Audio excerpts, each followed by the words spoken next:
Donald Trump storms the stage to destroy Jimmy Kimmel's credibility.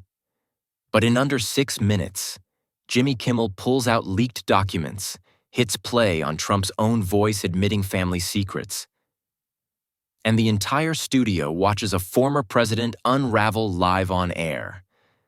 The lights in the studio were bright, everything felt bigger than life, and the crowd was already buzzing hard before Donald Trump even stepped out. People were laughing, chatting loudly, expecting the usual late-night fun. Some jokes, some jabs, nothing too heavy. But the second Trump walked on stage, everything shifted. His walk was stiff, shoulders locked like he was carrying something heavy, no big wave, no grin for the cameras. He took the seat and looked straight ahead. The room quieted down fast. Then, without any warning, he turned his head right toward Jimmy Kimmel, eyes locked in like lasers. "You have no proof," Trump said, voice jumping up sharp and loud. The whole studio went dead quiet. No more laughs, no chatter. He pointed right at Jimmy and kept going. "You repeated these disgusting lies about my family, lies that came straight from Barack Obama and Jasmine Crockett, lies about my wife, about my son Barron. You put that garbage out there without a shred of evidence just to get clicks and hurt me." His face was getting red now, hands waving fast in the air like he was trying to push the words away from himself. "These aren't jokes. These are cruel, made-up stories meant to defame me in the worst way. My family didn't sign up for this. Nobody's kids should have to deal with this kind of attack on national television." The crowd gasped. Actual gasps. A few people covered their mouths. Some leaned forward, eyes wide, like they couldn't believe what they were hearing. Trump's voice cracked just a little when he said, "My children." And that tiny break made the whole thing feel raw, personal, real. He leaned in closer to the desk, staring Jimmy down. "You want to talk? Fine. But show me proof. Show everybody here proof. Because if you can't, you're just another guy hiding behind a desk throwing mud at my family." The silence after that was thick, heavy. Nobody moved. The energy in the room had flipped from fun to something tense, electric, like everyone was waiting for the next punch. Jimmy Kimmel just sat there the whole time, not interrupting, not laughing, not even fidgeting. He listened, arms resting easy on the desk, face calm. When Trump finally paused to take a breath, Jimmy gave this small, knowing smile. Not cocky, just steady, like he'd been waiting for exactly this moment. The crowd felt it too. You could see heads turning, people leaning in a little closer. Something big was coming, and everybody knew it wasn't going to be a simple apology or a quick joke to smooth things over. Jimmy looked right back at Trump, voice low and even. "I get why you're upset. Family stuff hits hard. I understand that." He paused just long enough for the words to land.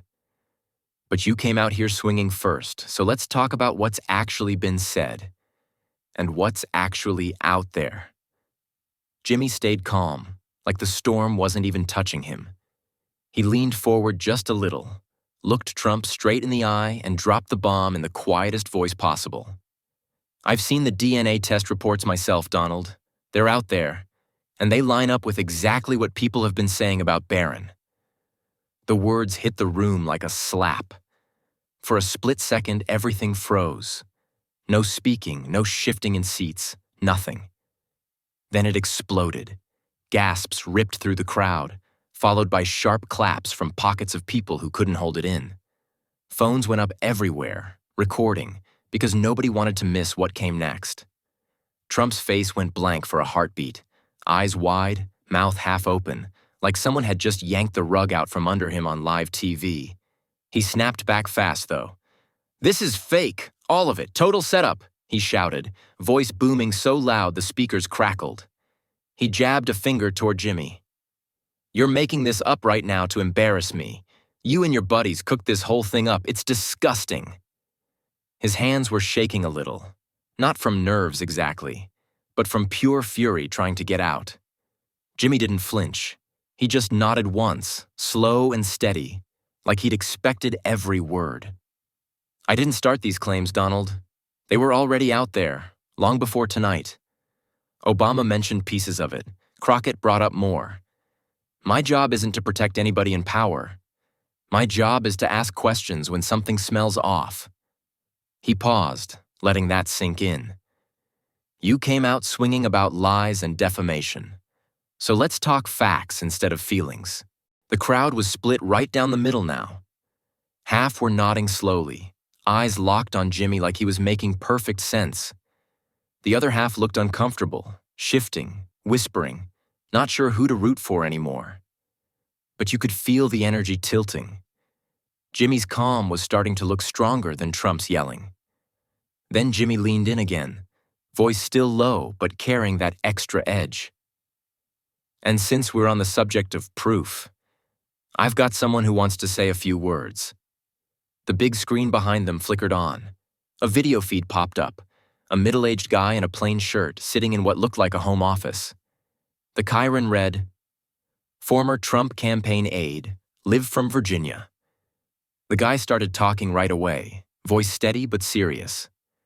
I was in the room back in 2017 when the first conversations about paternity testing came up.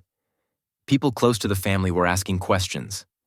I heard names mentioned, Barron, Melania, even specific labs that were contacted. I kept quiet for years because I signed things, but when these stories started resurfacing publicly, I couldn't sit on it anymore. The studio lost it. More gasps, louder claps, a few people straight up shouted, "Whoa!" Trump jumped up halfway out of his chair.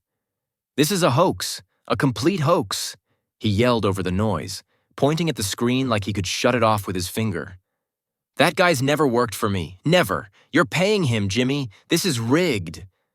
Security edged closer to the stage, just in case, but Jimmy raised a hand, calm, not panicked, and the video kept rolling for another 10 seconds before cutting. The former aide's face stayed frozen on screen for a beat, staring straight into the camera, unflinching. Trump sat back down hard, breathing heavy, face flushed darker than before. The room was electric now, buzzing so loud you could barely hear the band trying to play tension-breaking music underneath. Jimmy looked at Trump, not smiling anymore, just dead serious. "That's not me making things up. That's someone who was there. Ball's in your court now." The crowd leaned forward as one, waiting. Trump opened his mouth, closed it, then opened it again. Then Jimmy didn't raise his voice. He just sat there looking Trump dead in the eye and said it plain and simple. "If all this is fake, like you keep saying, the easiest way to shut it down is proof, real proof. So here's what I'm asking. Do an open DNA test for Barron. Right here, right now, or whenever you want. Neutral lab, live results, everybody watches. End the debate for good." The room lost its mind. Cheers exploded from every corner, loud, sudden, almost shocked. People were laughing in disbelief, clapping hard, some even standing up like they couldn't stay in their seats. Phones lit up again, flashes popping everywhere. It wasn't just applause. It felt like the whole audience had picked a side in one heartbeat. Trump froze. His eyes went wide for a second, mouth hanging open just enough to show he wasn't ready for that. You could see the color drain from his face before the anger rushed back in.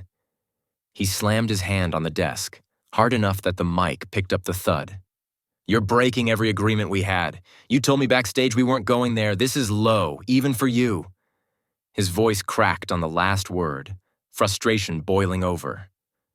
"You don't drag a kid into this. You don't turn my family into a circus on live TV." Jimmy didn't blink. He leaned back a little, calm as ever. "You came out here first, Donald.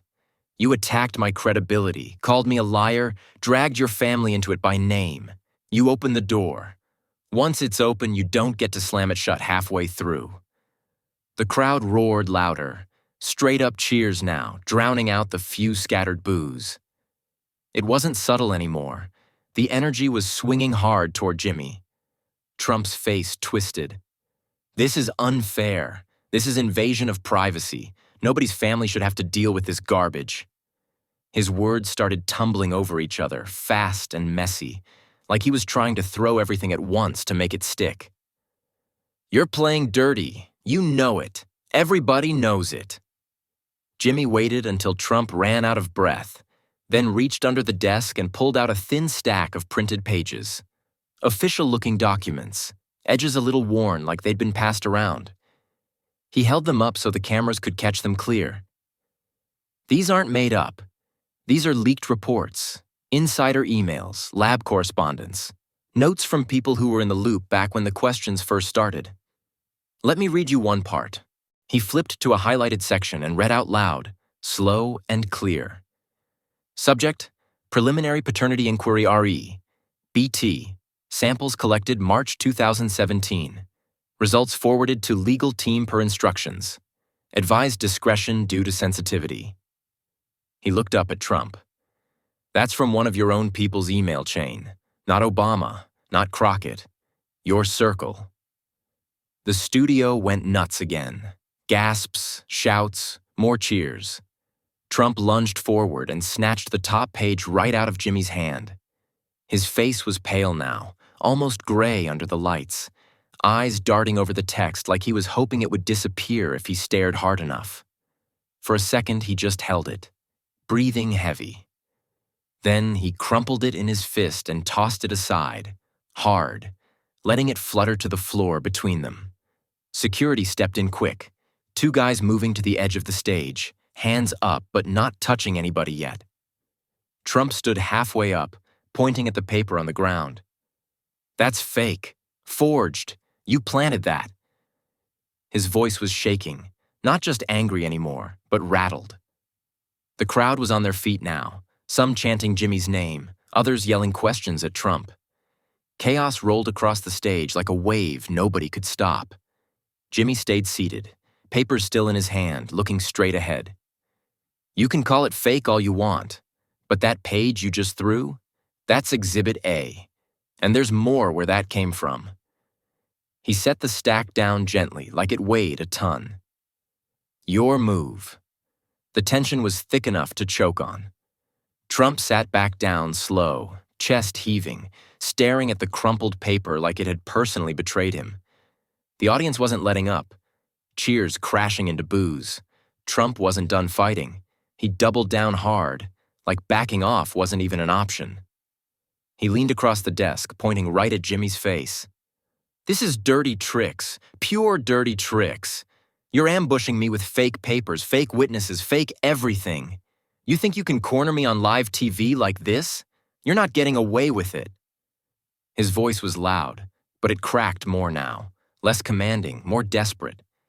Every time he tried to build momentum, the words started tripping over themselves. Jimmy just sat there, arms folded loose, not moving an inch. When Trump paused to breathe, Jimmy spoke up quiet and clear. You keep saying fake. Okay, then prove it.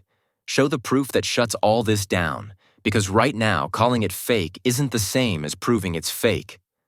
Simple, direct, no yelling. The crowd reacted like a wave crashing.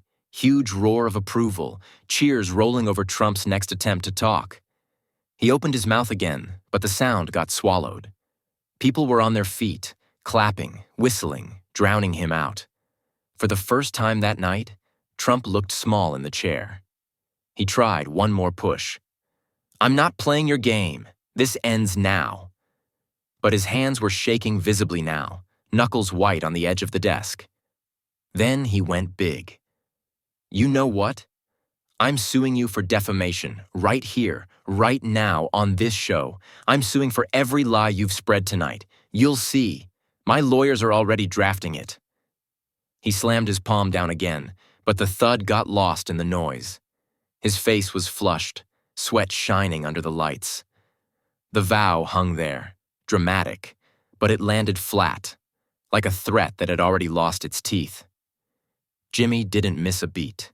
He pulled out his phone from under the desk, glanced at it, then looked straight at the camera. While we're talking lawsuits, I just got a text, live, from someone who used to be very close to Melania. He held the phone up so the audience could see the screen projected big behind them, blurred just enough for privacy, but the words clear as day.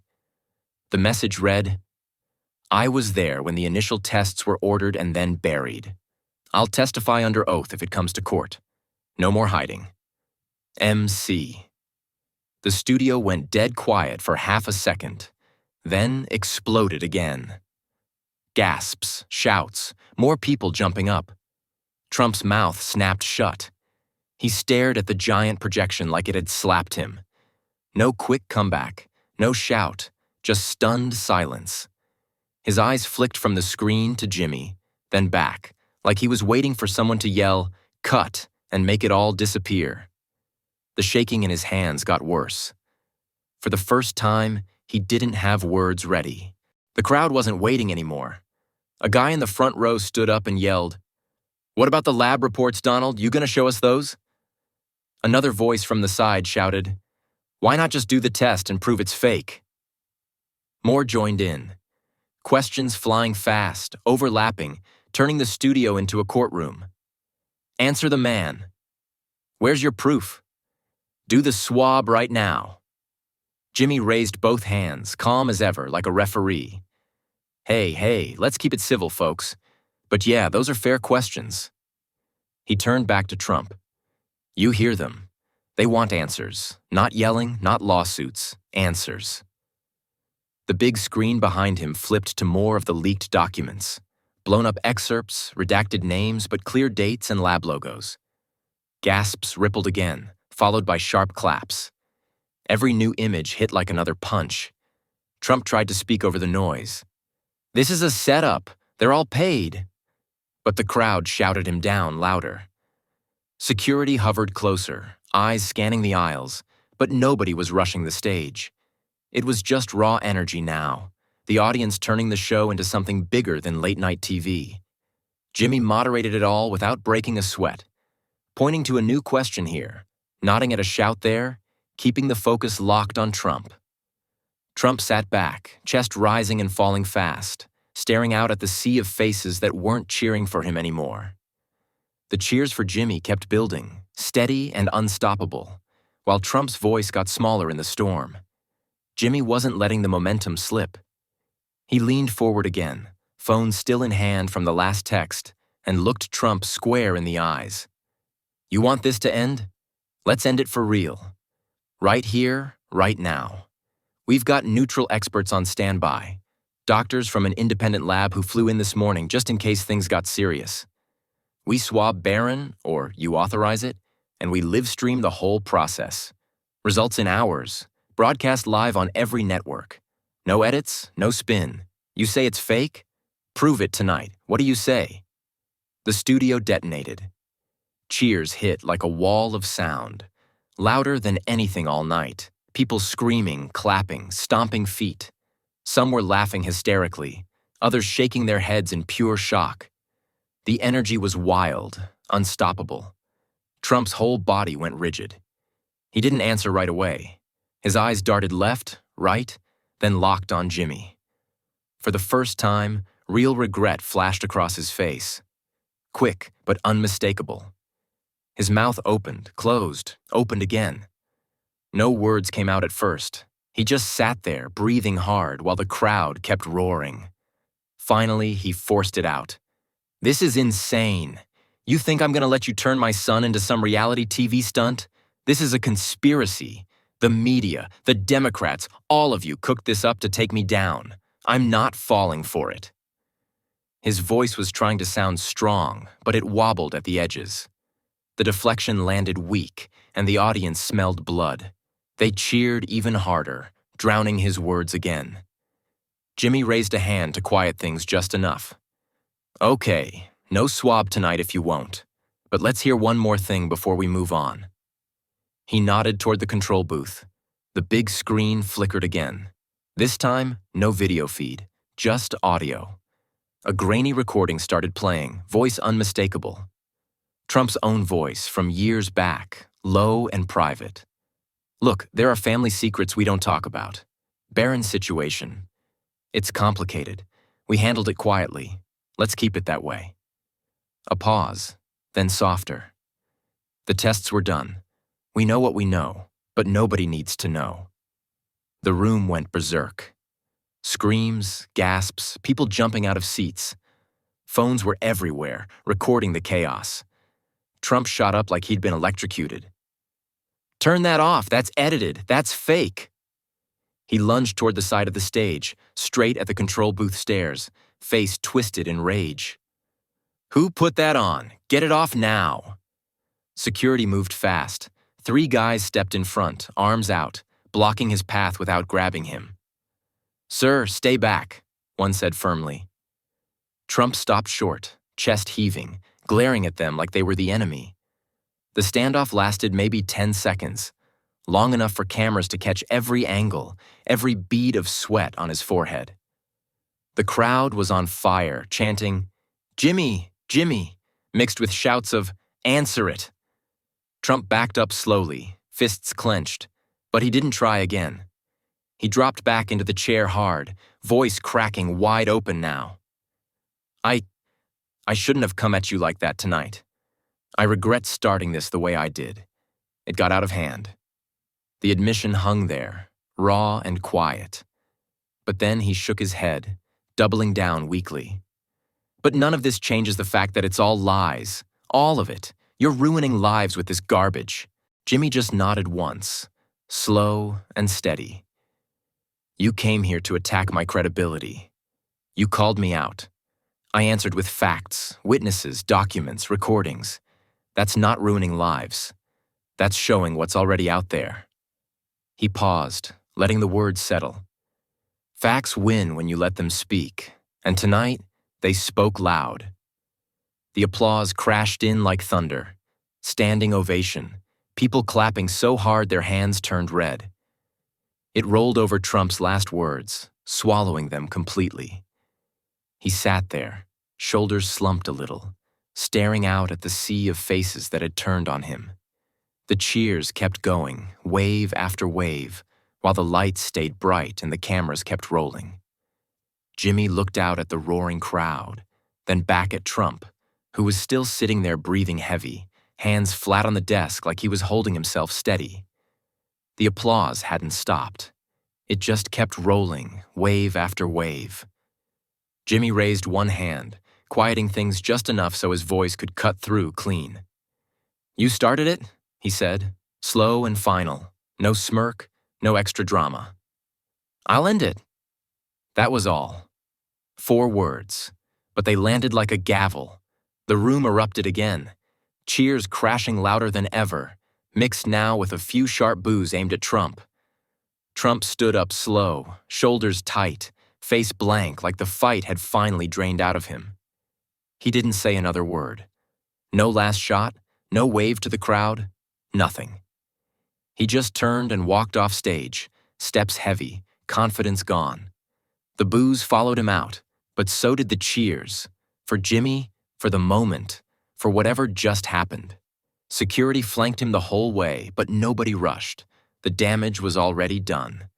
Jimmy stayed seated for a second, letting the noise wash over him. Then he stood up, turned to the audience, and gave a small nod. "Thank you, everybody.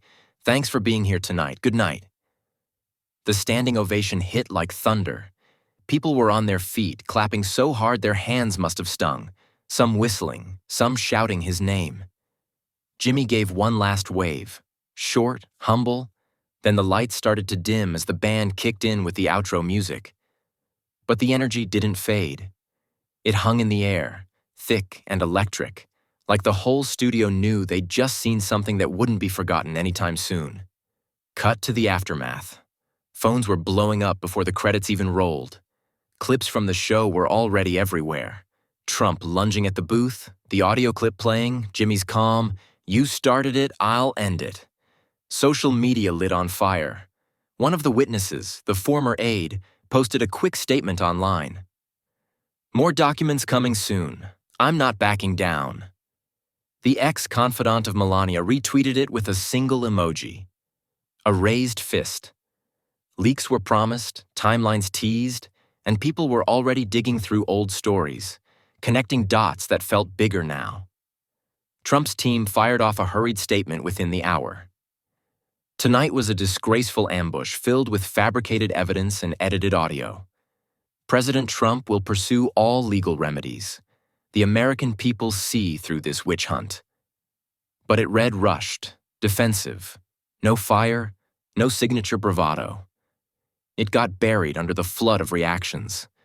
Late-night hosts, news panels, even regular people on the street were talking about it nonstop. The narrative had flipped. What started as Trump going after Jimmy's credibility ended with Trump on the ropes, exposed, rattled. Back in the studio after the lights were down, Jimmy sat in his office with a couple producers, scrolling through the chaos on his phone. He looked tired but steady. "This wasn't about winning a fight," he said quietly to the room. "It was about accountability. When somebody comes at you swinging, you don't have to swing back harder. You just have to stand there and make them face what they said. Tonight, facts did the talking. And that's how it should be." The night closed on that high note. Justice served, not with shouting or insults, but with steady pressure and undeniable proof. People left the studio buzzing, replaying moments in their heads, knowing they'd witnessed a real shift. Trump walked in thinking he'd dominate. He walked out humbled, at least for that night. But Jimmy wasn't quite done. Right before the credits finished rolling on the West Coast feed, the screen cut back to him one last time. Solo at the desk, lights low. He held up a single photo, grainy but clear. A close-up of more documents, dates matching the ones from earlier, signatures visible, lab stamps unmistakable. He looked straight into the camera. "One more thing," he said, voice calm but loaded. "This just came in. It's not the end of the story, it's the next chapter. We'll have the full breakdown soon. Stay tuned." The screen faded to black. No music, no fanfare. Just that image lingering for a beat before the logo came up. The drama didn't end with the show. It exploded outward, promising more revelations, more fallout, more everything. Whatever came next, one thing was crystal clear. The night Trump attacked Jimmy Kimmel's credibility, he didn't just regret it before the applause ended. He started something he couldn't control. And it was far from over. If you enjoyed this, hit that subscribe button and turn on notifications so you never miss the next one.